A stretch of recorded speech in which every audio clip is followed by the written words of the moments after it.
उपस्थित सभी कार्यकर्ताओं का स्वागत है। तो वास्तव में लगभग 7-8 साल पहले, मेरी आवाज आ रही है ना? आवाज आ रही है ना? भाई साहब आ रही है। ठीक है।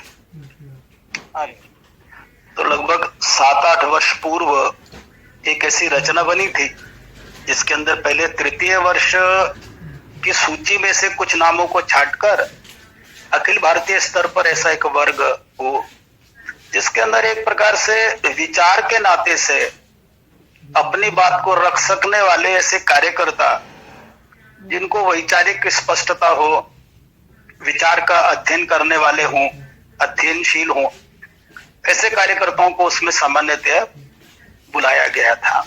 ऐसे 3 वर्ग अखिल भारतीय हुए थे।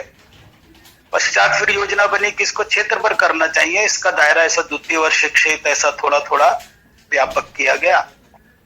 और इस वर्ष जैसे बताया गया विशेष परिस्थितियों में, और अपने तो क्षेत्र में वैसे भी गत 2 वर्षों से 2 प्रांत मिलकर के एक साथ और 3 प्रांत मिलकर के, यानी अपना पंजाब, जम्मू कश्मीर और हिमाचल, ये मिलकर के एक साथ, ऐसा 2 वर्षों से पीछे हो ही रहा है। उसके सफल भी अपने को प्राप्त हुए। तो इस वर्ष भी इसी कड़ी में करना चाहिए। विशेष परिस्थिति है, इसीलिए सामूहिक मिलना ये नहीं हो पा रहा। तो एक विशेष परिस्थिति में ऐसा तय किया गया कि प्रांत अनुसार ऑनलाइन ही क्यों ना हो, लेकिन अपने इस कार्यक्रम को अपने को पूरा करना चाहिए। और एक जो विचार करने की, अध्ययन करने की, लेखन करने की, बोलने की जो एक कला, एक क्षमता विकसित होनी चाहिए, उसकी निरंतरता बने रहनी चाहिए, वो लगातार होता रहे। इसका एक प्रयत्न करके इस वर्ष अपने पंजाब का ये हो रहा है, दिल्ली का हो चुका है, बाकी प्रांतों में फरवरी और मार्च में होने वाला है। तो इस वर्ग में अपने सह क्षेत्र बौद्धिक प्रमुख श्रीमान रोशन जी भी उपस्थित हैं और अपने प्रांत के भी कुछ अधिकारी यहाँ उपस्थित हैं। बौद्धिक प्रमुख है, सह बौद्धिक प्रमुख है, और आप सब भी सामान्य कार्यकर्ता उपस्थित हैं। आज का जो ये अपना विषय है, ये विषय वास्तव में संघ के जन्म के साथ ही, या मुख्य रूप से कहा जाए तो संघ के जन्म का कारण, अगर इसको सरलता से कहना हो तो हम इसे सामाजिक समरसता कह सकते हैं। मतलब संघ को एक मिलिट्री ऑर्गेनाइजेशन बनना चाहिए, ऐसे पूजने डॉक्टर जी की बिल्कुल भी इच्छा नहीं थी। संघ को एक कवायद का स्थान बनना चाहिए, खेलकूद का अड्डा बनना चाहिए, ऐसे भी पूजने डॉक्टर जी की इच्छा नहीं थी। कोई इंटेलेक्चुअल या फिजिकल वॉरियर्स अपने को खड़े करनी है, ऐसी भी उनकी इच्छा नहीं थी। उनके मन में शुद्ध हिंदुत्व का भाव, जैसे अभी अपने इस एकल काव्य के माध्यम से बहुत सुंदर ढंग से अपने कार्यकर्ता ने बोला है, बहुत अच्छे ढंग से बोला उसको, और अपने मन में भी उसका भाव सहज रूप से भरी जाता है, जो अभी समीर जी ने बोला हमारे सामने। तो वास्तव में उसी हिंदुत्व के भाव को मन में लेकर के चलने वाले लोग खड़े करने चाहिए। बाकी सोचें अपने अपने हिसाब से हो सकते हैं, लेकिन किसी को समाप्त नहीं करना, इसको समाप्त करके दूसरा खड़ा करना है, ऐसा बिल्कुल भी पूजने डॉक्टर जी के मन में नहीं था। और उन्होंने इसीलिए जब हम प्रार्थना बोलते हैं तो एकदम उसकी आखिरी पंक्ति है, जो हम परम वही भवन्य तुम्हें तत्स्वराष्ट्रम समर्था भवत्वाशिषाते भृशम। तो हमारा लक्ष्य क्या है? तो राष्ट्र का परम वैभव है। परम वैभव यानी एक प्रकार से राम राज्य की ही संकल्पना, जिसको गांधी जी और अन्य सब लोगों ने कहा, जो धरती पर सबसे ज्यादा सराहा गया, जिसमें कहा गया, गोस्वामी तुलसीदास जी ने कहा गया, दैहिक दैविक भौतिक तापा राम राज्य में काहू न व्यापा। लेकिन केवल इतनी ही विशेषता थी क्या? सब प्रकार से समृद्धि थी, सब प्रकार से सड़कें अच्छी थी, भवन अच्छे थे, न्याय व्यवस्था अच्छी थी, केवल व्यवस्था संबंधी ही विचार था क्या राम राज्य का? तो ऐसा नहीं था। तो गोस्वामी जी उसी में आगे बोलते हैं, वो कहते हैं, सब नर करहि परस्पर प्रीति, सब आपस में एक दूसरे से प्रेम करते हैं। किसी के अंदर कोई छोटे नीचे का, ऊंचे नीचे का भाव नहीं है। जलहि स्वधर्म निरत श्रुति नीति, सब अपने अपने स्वधर्म का विचार करते हैं और श्रुति यानी जो शास्त्र शुद्ध है उस प्रकार का आचरण करते हैं। और अगर इसके अंदर एक और आगे उससे पहले जो है चौपाई उससे पहले भी आती है, वो भी बहुत महत्वपूर्ण है। राम राज्य में। उसमें कहा बैरु न कर काहू सन कोई, कोई किसी से भूल कर भी बैर नहीं करता। राम प्रताप विषमता को, तो राम राज्य की विशेषता क्या है कि वहां विषमता नहीं है, विरसता नहीं है, सब एक दूसरे से प्रीति करते हैं, कोई किसी से बैर नहीं करता, सब स्वधर्म पर चलते हैं, दैहिक दैविक भौतिक तापा नहीं होता। यानी राम राज्य क्या है, तो विषमताहीन जो व्यवस्था रचना है उसका नाम राम राज्य है। एक दूसरे से प्रीति करना यानी राम राज्य है, एक दूसरे से अपनापन रखना यानी राम राज्य है। तो ऐसे भारत को जब हम विचार करते हैं, भारत के परम वैभव की संकल्पना जब हम लेकर के चलते हैं, तो राम राज्य एक सहज रूप से हमारी आंखों के सामने दृष्टिगोचर होता है।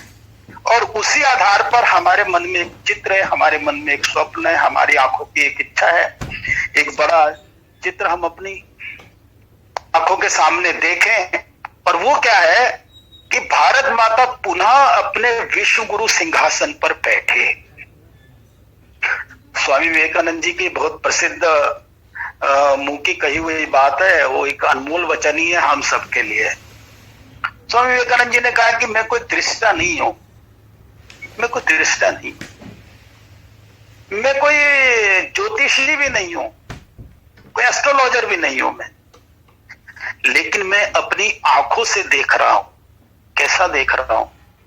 तो मैं अपनी आंखों से देख रहा हूं कि भारत माता पुनः पहले से भी अधिक गौरवान्वित अवस्था में बैठी है और उसकी संतानें इसके लिए प्रयत्नरत हैं। तो भारत माता पुनः पहले से गौरवान्वित हो यानी क्या हो? तो बड़ी बड़ी सड़कें बन जाए, बड़े बड़े भवन बन जाए, बड़ी बड़ी फैक्ट्रीज बन जाए, बड़ी बड़ी बातें, ये नहीं है उसके पीछे का। कि समस्त संतानों के मन में यह भाव होना चाहिए कि मेरी माँ है, हम सब एक ही माँ की संतान है। पूजनीय डॉक्टर जी ने जो एक सूत्र हमको दिया हिंदुत्व के नाते से और भारत माता के नाते से, उसमें मुख्य रूप से यही है कि इन दोनों का जब हम विचार करते हैं तो किसी भी प्रकार के छोटेपन से अपने को अलग कर लेते हैं, एक विराट सत्ता के साथ अपने को जोड़ देते हैं, एक बड़ी सत्ता के साथ अपने को जोड़ देते हैं, एक सुप्रीम पावर के साथ अपने को जोड़ देते हैं। और वास्तव में अगर उसी का थोड़ा सा विचार करने लगे तो वही वास्तव में सामाजिक समरसता का मूल मंत्र है। 25 नवंबर 1949 संविधान सभा के अंदर अंबेडकर जी का एक बहुत सार गर्भित भाषण है। उस भाषण के समीक्षाकारों ने कहा कि अब्राहम लिंकन ने जिस प्रकार का भाषण दिया था, डॉक्टर अंबेडकर जी ने भी उसी प्रकार का भाषण दिया। बाबा साहब ने उसके अंदर 2-3 बातें महत्वपूर्ण कही थी, लेकिन उसमें वो तो महत्वपूर्ण राजनीतिक बातें थी, लेकिन उसमें एक जो बात रहे वो सामाजिक दृष्टि से बहुत महत्वपूर्ण है। उन्होंने उसके अंदर कहा कि अभी हमने राजनीतिक लोकतंत्र प्राप्त किया है। उन्होंने कहा इस राजनीतिक लोकतंत्र की महत्ता इस बात में है कि सामाजिक लोकतंत्र भी स्थापित होना चाहिए, सामाजिक लोकतंत्र भी होना चाहिए। वो कहते हैं जब मैं सामाजिक लोकतंत्र की बात करता हूं तो उसका अभिप्राय क्या है, उसका अर्थ क्या है? सामाजिक लोकतंत्र यानी है क्या? तो उसके अंदर बहुत सरल शब्दों में कहते हैं जिसके अंदर बंधुत्व यानी फ्रेटर्निटी, बंधुता, जिसके अंदर भ्रातृत्व, भाईचारा, अपनापन, आत्मीयता, ये वास्तव में मुख्य होगी और इसके आधार पर स्वतंत्रता और समता होगी। इससे पहले भी उन्होंने एक भाषण में कहा था कि अगर मैं स्वतंत्रता, समता और भ्रातृत्व यानी बंधुता की बात करता हूं तो कहते हैं ये सारी की सारी बातें ये मैंने किसी भी प्रकार से यानी लिबर्टी, इक्वलिटी एंड फ्रेटर्निटी, वो कहते हैं ये तीनों मैंने किसी भी प्रकार से फ्रांस की राज्य क्रांति से प्राप्त नहीं किया है, बल्कि करुणावतार भगवान बुद्ध के जीवन से प्राप्त किया है। भगवान बुद्ध के जीवन से प्राप्त किया है मैंने। और वो जानबूझ करके शब्द लगाते करुणावतार। उस करुणावतार से मैंने ये प्राप्त किया है। वो इसके अंदर साथ में एक उल्हाना देते हैं। उससे पहले भी उनका एक भाषण हुआ, उसमें वो उल्हाना देते। वो उस समय के तथाकथित सवर्ण समाज से भी प्रश्न करते हैं। कहते भाइयों, तुम परम ब्रह्म की बात करते हो, तुम कहते हो एक ब्रह्म है जिसके कारण सारी की सारी आज सृष्टि अपने को दिखाई देती है, उसी ब्रह्म से उत्पन्न है। तो क्या उस ब्रह्म से उत्पन्न आप हम दलितों को भी मानते हो, नहीं मानते? उस ब्रह्म का हिस्सा हम भी है, नहीं है? तो वास्तव में एक बहुत महत्व का प्रश्न वो हमारे समाज से करते हैं।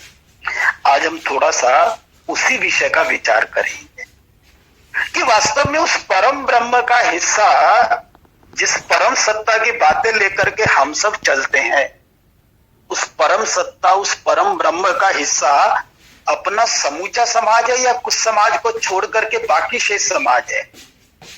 पुरुष सूक्त के अंदर भी जिन चारों वर्णों का वर्णन किया गया, उसमें भी एक विराट पुरुष की कल्पना की गई। उस विराट पुरुष के सर्वांग के रूप में, उस शरीर, पूरे शरीर के रूप में चारों वर्णों को स्थापित किया गया।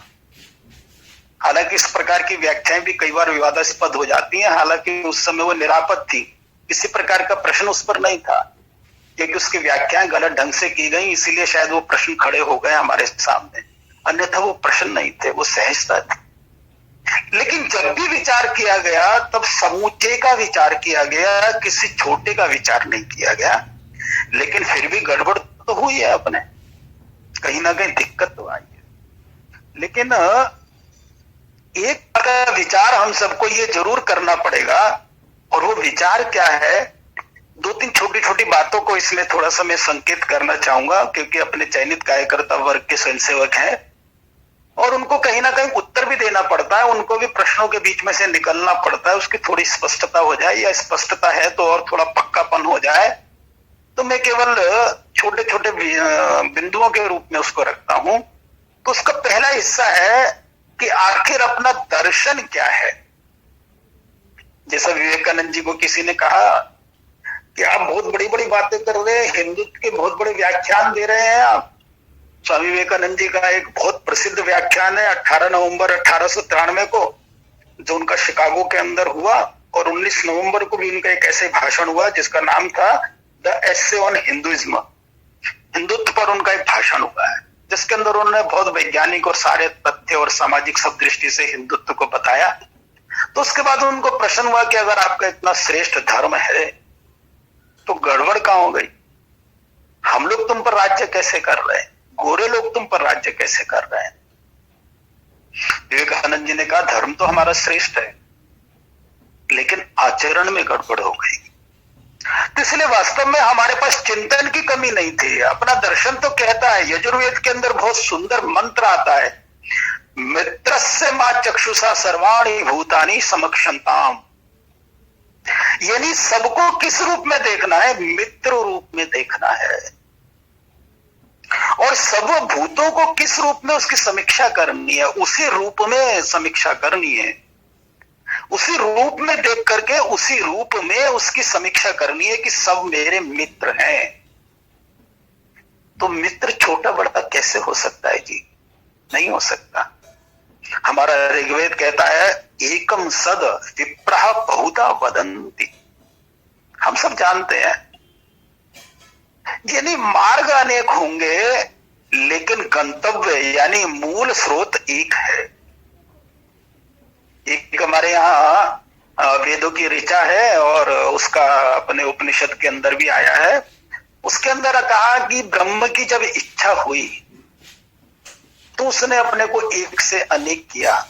श्रीमद् भागवत पुराण में भी हम इसका जिक्र पढ़ेंगे तो उसका बहुत सुंदर 2 शब्दों में व्याख्यान है, और वो क्या है? एको अहम बहुश्यामः। हमारे यहाँ ऐसा नहीं कहा गया एको अहम द्वितीयो नास्ति भूतो न भविष्यति, एक मैं हूं, एक मैं ही रहूंगा और दूसरा कोई हो ही नहीं सकता मेरे जैसा, ऐसा नहीं कहा गया। इसको पाश्विक विचार कहा गया। सात्विक विचार में क्या है? एको अहम बहुश्यामः, एक मैं हूं, मुझे से बहुत दिखने चाहिए। जब ब्रह्म की एक से अनेक होने की इच्छा बनी तो जब वो स्वयं एक से अनेक बन रहा है, स्वामी विवेकानंद जी ने जब उनसे पूछा कि आपके गुरु ने आपको क्या विशेष ज्ञान दिया, तो उन्होंने कहा सब कहते हैं सब में भगवान है, और मेरे गुरु कहते हैं कि सब ही भगवान। यानी परमात्मा को सब में नहीं देखना, सब परमात्मा ही है। उसी की इच्छा है कि मैं इतने सारे रूपों में विभक्त हो जाऊं, तो वो उसमें विभक्त हो गया। गोस्वामी जी कहते हैं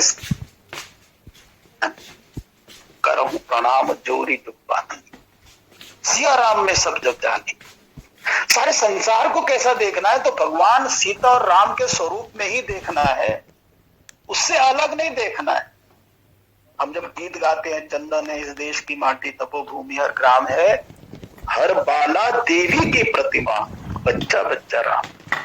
देखने की दृष्टि क्या है, तो छोटा बड़ा कैसे हो सकता है? अगर हर बच्चा राम है, हर देवी सीता के समान है, सब देवी जैसी ही है, तो हमारे मन में प्रश्न कैसे खड़ा हो जाएगा? और हम पंजाब के हैं, हमको सबको पता है, गुरु नानक देव जी ने भी अपने को बहुत सत संकेत किया, एक नूर सो सब जग उपजो, कौन भरे कौन बंदे। यानी ऐसी वाणियां जब हम देखते हैं, ऐसे देखते हैं, और केवल इतना ही नहीं हुआ, तो हमारे यहाँ इसके अनुसार जीवन जीने वाले लोग भी खड़े हुए। आद्य गुरु शंकराचार्य को और चांडाल के अंदर भगवान शिव का दर्शन होता है, नामदेव को कुत्ते के अंदर विट्ठल का दर्शन हो जाता है, तुकाराम को गधे के अंदर विट्ठल का दर्शन हो जाता है, और भगवान राम तो गिद्ध को भी अपने गले लगाते हैं। और क्या कहते हैं उसको, वो तो गिद्ध को भी अपना मान करके उसको गले लगाते हैं, और क्या कहते हैं, तुम तो मेरे पिता जैसे हो। गिद्ध सबसे निकृष्ट जीव, दूसरे के मांस पर निर्भर रहने वाला, लेकिन उसके प्रति भी भाव रखने वाला समाज, आखिर ऐसा कैसे हो गया भाई? तो प्रश्न तो है, तो प्रश्न कहाँ है, हमको वो समझना पड़ेगा। प्रश्न है व्याख्याओं में अंतर आ गया, गड़बड़ कहाँ हो गई? तो धीरे धीरे काल आधारित व्याख्याएं बदलने लगी। जो अपने आप पवित्र अपवित्र था, स्पर्श अस्पृश्य हो गया। जो शुचिता के साथ जुड़ा था, वो शुचिता अशुचिता, शुद्ध अशुद्ध जो था, वो स्पर्श अस्पृश्य हो गया, भेदभाव में बट गया। और आज क्या हो गया? अब देखो, हम सब भारतीय परंपरा को मानने वाले लोग हैं। अब भगवान कृष्ण स्वयं गीता में कहते हैं, वो कहते हैं चातुर्वर्ण मया सृष्टि गुण कर्म विभागशा। अब जिस मनुस्मृति की इतना विरोध होता है, जिस मनुस्मृति का, उस मनुस्मृति में भी मनु महाराज कहते हैं जन्मना जायते शूद्रः संस्कारेण द्विजुच्यते, कि जन्म से तो सारे एक ही वर्ण के होते हैं, सारे के सारे शूद्र ही होते हैं, छोटे ही होते हैं, मन के छोटे ही होते हैं, लेकिन धीरे धीरे धीरे धीरे संस्कार से वो अच्छे बनते जाते हैं। तो यहाँ कहाँ अंतर है? तो दर्शन में तो अंतर नहीं रहा, तो इसलिए कहीं ना कहीं गड़बड़ क्या हो गई, व्याख्याओं की अंतर खड़ा हो। जैसा बताना चाहिए था, जैसा समझना चाहिए था, जैसा समझकर आचरण करना चाहिए था, कहीं उसकी व्याख्याओं में अंतर आ गया। दूसरा क्या हुआ, हमारे यहाँ विषय बदल गए। पहली व्याख्या बदल गई, दूसरे हो गए विषय बदल गए, विचार करने का तरीका ही बदल गया। स्वामी विवेकानंद कहते हैं कि मैं काशी में एक स्थान पर गया, उस स्थान पर मुझे बहुत आश्चर्य हुआ। किस बात का आश्चर्य हुआ? तो बताते हैं कि आश्चर्य इस बात का हुआ कि वहां इस बात पर शोर चल रहा था कि तिलक कैसा लगे, कुमकुम का तिलक लगे, रोली का तिलक लगे, चंदन का तिलक लगे, केसर का तिलक लगे, भस्म का तिलक लगे, तिलक आड़ा लगे, लंबा लगे, त्रिपुंड लगे, कैसा लगे। वो कह रहे हैं कि 5-6 घंटे इसी पर ही बहस हो रही है, शास्त्रार्थ इसी पर ही हो रहा है। लेकिन जो हिंदू समाज के माथे पर लगा कलंक था, ये विभेद वाला जो कलंक था, स्पर्शता का कलंक था, भेदभाव का जो कलंक था, अपनी समूची मनुष्यता में ही हमने प्रश्न खड़ा कर दिया। ऐसा जो कलंक था, इस कलंक पर चर्चा नहीं हो रही, तिलक पर चर्चा हो रही है। कितनी विडंबना है। कैसी भयंकर स्थिति है। विवेकानंद इससे बहुत क्षुब्ध होते हैं। वो कहते हैं कि जिन बातों पर चर्चा करनी चाहिए अपना समाज उन विषयों पर चर्चा नहीं कर रहा है, व्यर्थ के विषयों को पकड़ करके सारी की सारी बातें कर रहा है। तो यानी विषय बदल गए, विचार के चिंतन के विषय बदल गए अपने यहां। तीसरा एक और जो कारण इसके अंदर मुझे लगता है वो है हमारी लंबी संघर्ष यात्रा है। लंबी संघर्ष यात्रा है। अनवरत भारत के समाज को लंबा समय संघर्ष करना पड़ा और जो भारत के उस मूल स्वभाव के अनुसार जो व्यवस्था रचनाएं बननी चाहिए थी वो छोटी मात्रा में बनी, लेकिन उध्वस्त भी होती रही। इसीलिए हमारे यहाँ सामाजिक परिवर्तन और शुद्धिकरण पर जो ध्यान जाना चाहिए था, जितना विचार होना चाहिए था, वो कम हुआ। ये मुझे एक तीसरा कारण लगता है। चौथा एक और कारण लगता है कि भ्रांत धारणाएं खड़ी हो गई। जैसे मैंने व्याख्या का विषय बताया आपको, ऐसे कुछ धारणाओं की बात भी हो गई। लोगों ने कुछ विषय पकड़ लिए। किस प्रकार के विषय पकड़ लिए? अब हमारे यहाँ धर्म की बहुत व्यापक परिभाषा की गई है। मैं अभी उसकी गहराई में नहीं जाने वाला, क्योंकि वो अपने आप में पूरा एक विषय, संपूर्ण विषय है धर्म अपने आप में। लेकिन अगर हम विचार करते हैं तो क्या बन गया धर्म? कितनी छोटी सी बात का एक मैं छोटा सा उदाहरण आपको देना चाहूंगा कि जैसे एक किसी ने सुंदर उदाहरण बताया। उन्होंने कहा एक व्यक्ति किसी के घर चोरी करने जाता है, वो सामान चोरी कर रहा है, लेकिन उसको प्यास लगती है तो पानी नहीं पीता। तो जब उसका साथी उसको बाहर निकल के पूछता है, अरे तूने पानी क्यों नहीं पिया? तेरे को प्यास लग रही थी। वो कहता है मैंने पानी इसलिए नहीं पिया क्योंकि ये अछूत का घर था। चोरी कर सकता हूं, लेकिन पानी अगर मैंने अछूत का पी लिया तो मुझसे अधर्म हो जाएगा। यानी इस प्रकार की भ्रांत धारणाएं अपने समाज में विकसित हो गई। जो जन्म कर्मणा व्यवस्थाएं थी वो जन्मना व्यवस्थाएं हो गई। यानी ऐसी भयंकर स्थिति मानसिकता की हमारी बन गई। तरुण विजय जी ने एक बहुत सुंदर उसका उदाहरण दिया। उन्होंने कहा आश्चर्य लगता है, जो व्यक्ति मूर्ति बना रहा है, शिल्पकार है, वो अछूता हो गया। वो आपके मंदिर में प्रवेश नहीं कर सकता और उसकी बनाई हुई मूर्ति को आप सिर पर उठाए उठाए घूमते हैं, प्राण प्रतिष्ठा करते हैं, मंदिर में ले जाकर रखते हैं। वो मूर्ति शुद्ध है, बनाने वाला अछूत है। क्या मानसिक विडंबना खड़ी हो गई जी हमारे समाज में। यानी ऐसा कुल मिला करके प्रतिभाओं को महत्व मिलने की जगह प्रतिमाओं को महत्व मिलने लगा। यानी ऐसी हमारे समाज की भयंकर स्थिति हो। और आपस में जो हमारे को सबको जोड़ने वाला शब्द था उसके बारे में अनेक लोगों ने कहा ये बाहर का दिया हुआ शब्द है, ये पिछड़ा शब्द है, ये ऐसा शब्द है, ये वैसा शब्द है। जबकि स्वामी विवेकानंद कहते हैं संसार के शब्द कोश में अगर कोई सर्वश्रेष्ठ शब्द अभी तक निर्माण हुआ है तो वो हिंदू है, जिसको मुझे अपने को कहलवाने में बहुत गर्व की अनुभूति होती है। और अपने यहाँ उसकी धारणा क्या बन गई कि मुझे गधा कह लो, हिंदू मत कहो। आज भी अनेक प्रकार के प्रश्न खड़े होते हैं, हम लोग तो झेलते ही हैं उन सारे बातों को। तो यानी हिंदू भाव को जब जब भूले आई विपद महान, भाई छूटे धरती खोई मिटे धर्म संस्थान। हिंदू भाव, इस एक के भाव का लोप हो गया। इसी कारण फिर छोटी छोटी अस्मिताएं खड़ी हो गई, उनके आइडेंटिटीज खड़ी हो गई। प्रांत के नाम पर, भाषा के नाम पर, जाति के नाम पर, वर्ग के नाम पर, वर्ण के नाम पर, धनिक निर्धन के नाम पर। हम सब देख ही रहे हैं, नित्य देख रहे हैं, आज भी देख रहे हैं किस प्रकार के आंदोलन गलत दिशा में जा रहे हैं। पहले भी इससे पहले आंदोलन हो गए हैं, अनेक प्रकार के आंदोलन खड़े करने का षड्यंत्र किया जा रहा है। ये सब इसीलिए क्योंकि हमारे मन में वो एक महत्वपूर्ण भाव छूट गया। इसके अंदर और 3-4 कारण मुझे छोटे छोटे से लगते हैं। एक है राजनीतिक दखल। राजनीति ने अपनी वोटों के कारण जाति, वर्ग, भाषा, इन सभी पर, यहां तक कि जल के विषय को लेकर के, जमीन के विषय को लेकर के, और अब देखिए रहे हम किस प्रकार से गलत गलत बातें स्थापित करके राजनीतिक लोगों ने भयंकर वितंडावाद किस प्रकार की समस्या खड़ी की हुई है। ये हम सबको ध्यान में आ ही रहा है। दूसरा क्या है कि कुछ अपने आप में खड़े हो गए, जैसे कुछ षड्यंत्र चल रहे हैं, दलित मुस्लिम नेक्सस अभी खड़ा हो गया है।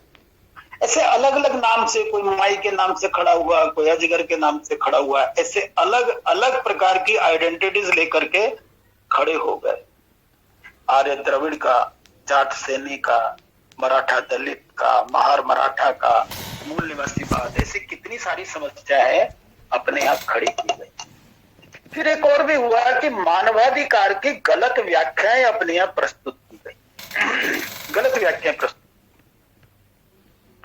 जैसे अभिव्यक्ति की स्वतंत्रता के नाम पर आप किन्हीं भी धर्म ग्रंथों को गलत साबित कर सकते हैं। अभी आपने देखा वो केबीसी का आया था, अमिताभ बच्चन ने उसको प्रस्तुत किया, आपने देखा होगा उसके अंदर चारों हिंदू समाज के, सनातन परंपरा के, वैदिक परंपरा के जो सारे धर्म ग्रंथ थे उनको प्रताड़ित करने का प्रयत्न किया गया। अन्य मतावलंबियों को कोई भी उसमें नहीं जोड़ा। अभिव्यक्ति की स्वतंत्रता है जी, हम कुछ भी कर सकते हैं, हम कुछ भी बोल सकते हैं, हम कुछ भी कह सकते हैं, लेकिन कुछ भी कहने में वो इतना जरूर ध्यान रखते हैं कि हिंदू समाज को टारगेट किया जाए, उसी की कमियां सामने ला करके खड़ी की जाए। और फिर एक और है, और वो है विदेशी शक्तियों का षड्यंत्र अपने समाज और राष्ट्र को तोड़ने में, क्योंकि उनको लगता है भारत को तोड़ना है तो हिंदू समाज को तोड़ना अनिवार्य होगा। लेकिन कुल मिलाकर के चाहे कुछ भी हो, कहीं ना कहीं भूल तो हुई है, कहीं ना कहीं गलती तो हुई है। इस गलती को भी अपने समाज को स्वीकार करना पड़ेगा। दर्शन श्रेष्ठ है, बाकी लोगों के षड्यंत्र हैं, लेकिन ये षड्यंत्र कह करके विषय संपन्न नहीं किया जा सकता, विषय छोड़ा नहीं जा सकता। इसीलिए इसका निदान किस आधार पर है, इन समस्याओं का निदान क्या है, तो उसके अंदर भी हम थोड़ा सा विचार करने की तरफ बढ़ेंगे। पहले तो अपने मन में कुल मिलाकर के ये समझना चाहिए कि संगठित हिंदू समाज की स्थिति यानी क्या, अपना समाज यानी वैभवशाली समाज यानी क्या। तो पूज्य बाला साहब देवरसी ने इसकी बहुत सरल व्याख्या की। उन्होंने कहा भेदभाव और शोषण से मुक्त समाज, भेदभाव और शोषण से मुक्त समाज। दूसरा उन्होंने कहा समता युक्त समाज, समरस समाज, सामर्थ्य संपन्न समाज, अनुशासित और निर्दोष हिंदू समाज। तो वास्तव में इस प्रकार के समाज की रचना हम सब चाहते हैं, जिसके आधार पर इस राष्ट्र का परम वैभव आएगा, और उस राष्ट्र के परम वैभव के आधार पर भारत माता पुनः अपने उस विश्व गुरु सिंहासन पर बैठने वाली है। मैं छोटे दृष्टांत आपके सामने रखना चाहता हूं। एक मेडिकल टर्म होती है जिसको बोलते हैं एयर एम्बोल्स। ये हम सब जानते हैं कि शरीर के अंदर अगर रक्त के अंदर छोटे छोटे बबल्स खड़े हो जाते हैं तो वो क्या करते हैं, उसका मार्ग रोक देते हैं। तो वास्तव में जो उपरोक्त मैंने सारी की सारी बातें बताई, जो हमारी कमी के कारण भी हुई और जो बाकी के कारण भी खड़ी, वो सारे क्या हैं, वो इसी प्रकार के और रक्त के अंदर खड़े होने वाले छोटे छोटे एयर बबल्स हैं, एयर एम्बोल्सिस हैं। हमको क्या करना पड़ेगा, हमको उससे बाहर निकालना है अपने हिंदू समाज को, उसका लगातार प्रवाह बनाना पड़ेगा। और इसकी अनुभूति कैसी चाहिए, इसको सबसे पहला चाहिए अनुभूति के आधार पर अपने समाज को जानना, समझना, मानना और अपने समाज के साथ जीना। यानी जानना, मानना, समझने तक नहीं चलेगा, जीना भी महत्वपूर्ण है। जैसे हम सब देखते हैं कि हम जब नाखून अपना काटते हैं तो नाखून काटते समय कई बार क्या हो जाता है, ब्लेड इत्यादि से काटते हैं, जो भी कुछ कटर इत्यादि से काटते हैं, नेल कटर से काटते होंगे, तो कई बार क्या होता है, उसका खाल का एक छोटा सा हिस्सा एकदम तृण समान, जो शायद पूरे शरीर का हिस्सा देखेंगे तो 1,00,000वां अंश भी नहीं होता, लेकिन उसकी सिहरन पूरे शरीर के अंदर होती है। यानी ऐसी एक स्थिति, मानसिक स्थिति अपने समाज के साथ अपने को जोड़ करके रखनी पड़ेगी। बिना इसके काम नहीं चलेगा, बिना इसके नहीं चलने वाला। इसीलिए सबसे पहले उस अनुभूति को अपने अंदर जागृत करना पड़ेगा। जैसे अपने वनवासी कल्याण आश्रम का एक बहुत सुंदर बोध वाक्य है, उसके अंदर उन्होंने कहा, मैं तू एक रक्त, यानी हम दो नहीं है, मैं तू एक रक्त, हमारा रक्त एक ही है।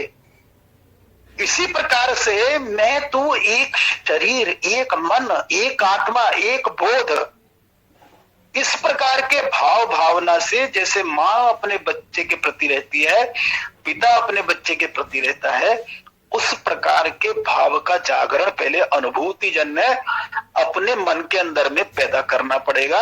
और उसके लिए संवेदना पूर्ण हृदय जागृत करना पड़ेगा। संवेदना चाहिए। सबसे पहला खेल जो अपना है वो संवेदना का चाहिए।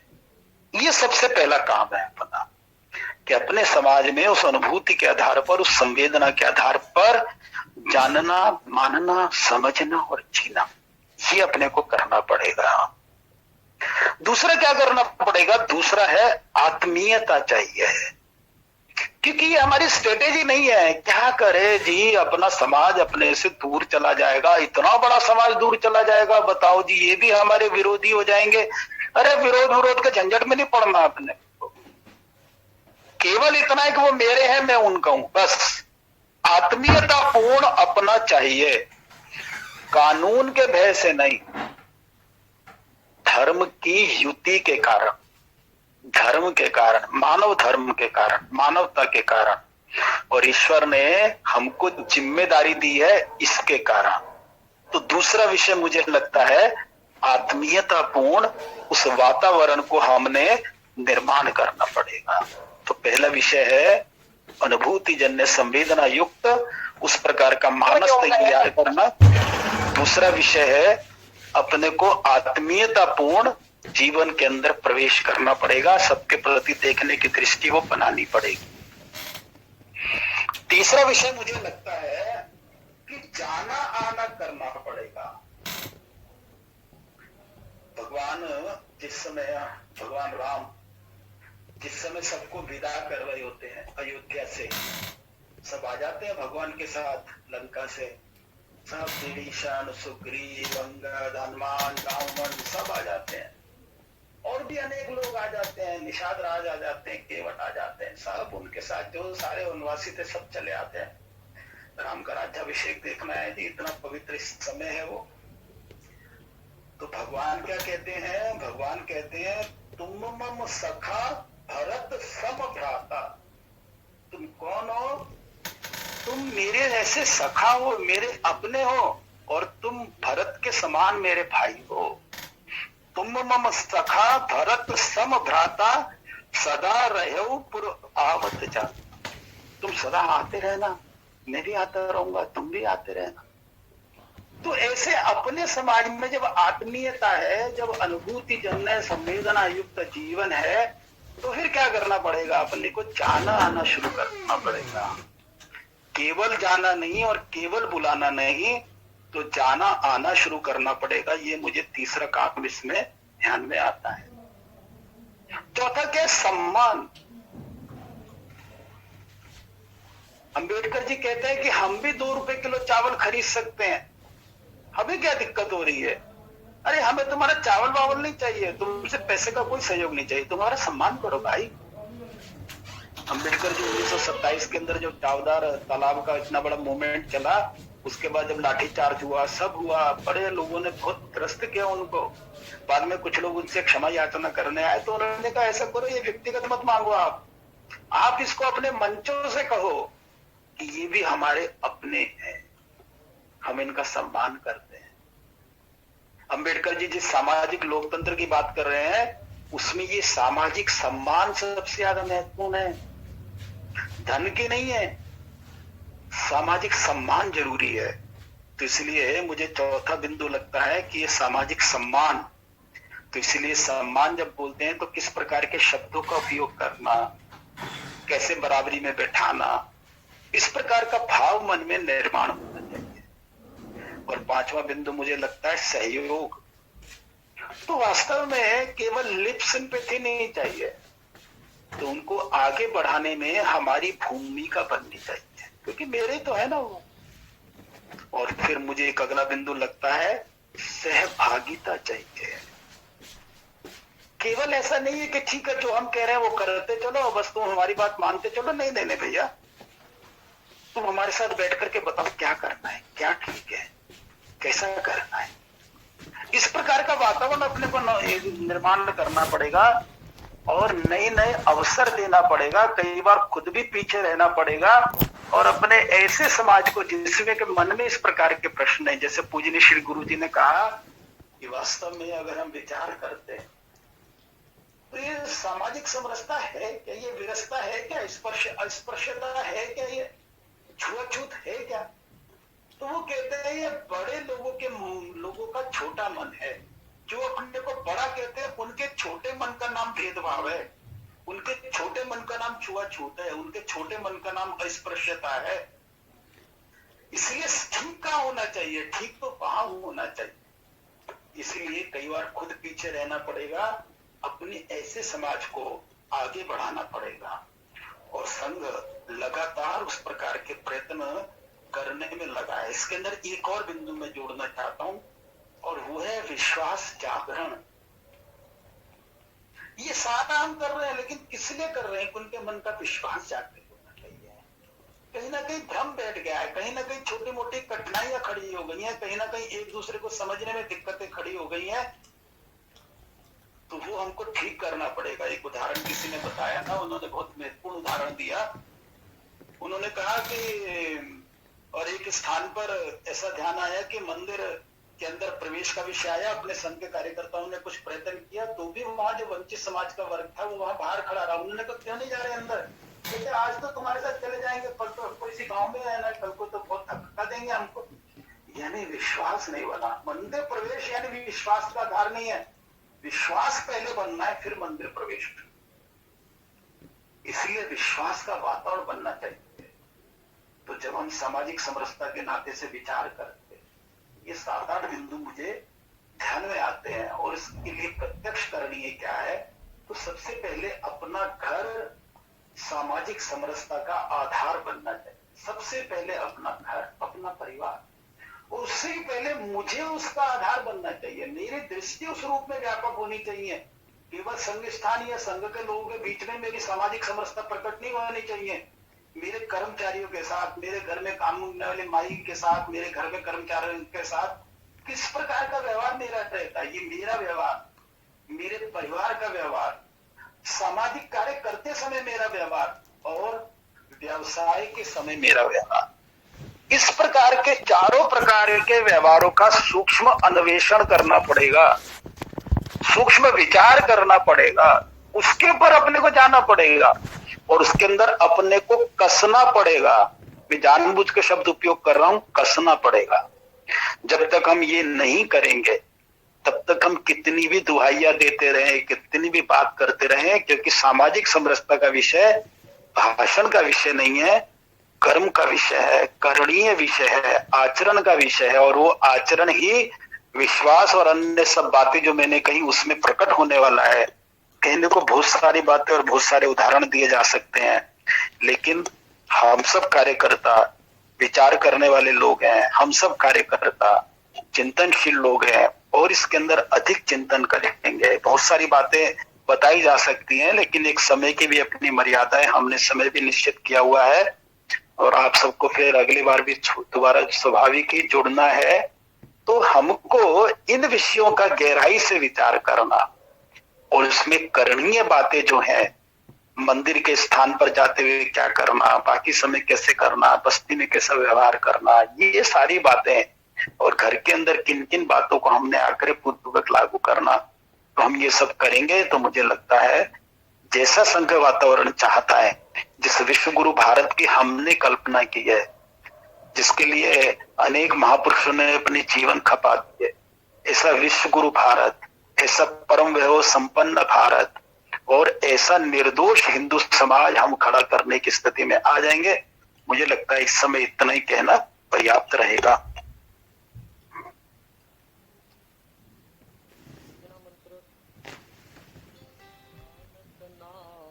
चढ़दी कला तेरे पाने सरबत दा कला, नानक नाम चढ़दी कला तेरे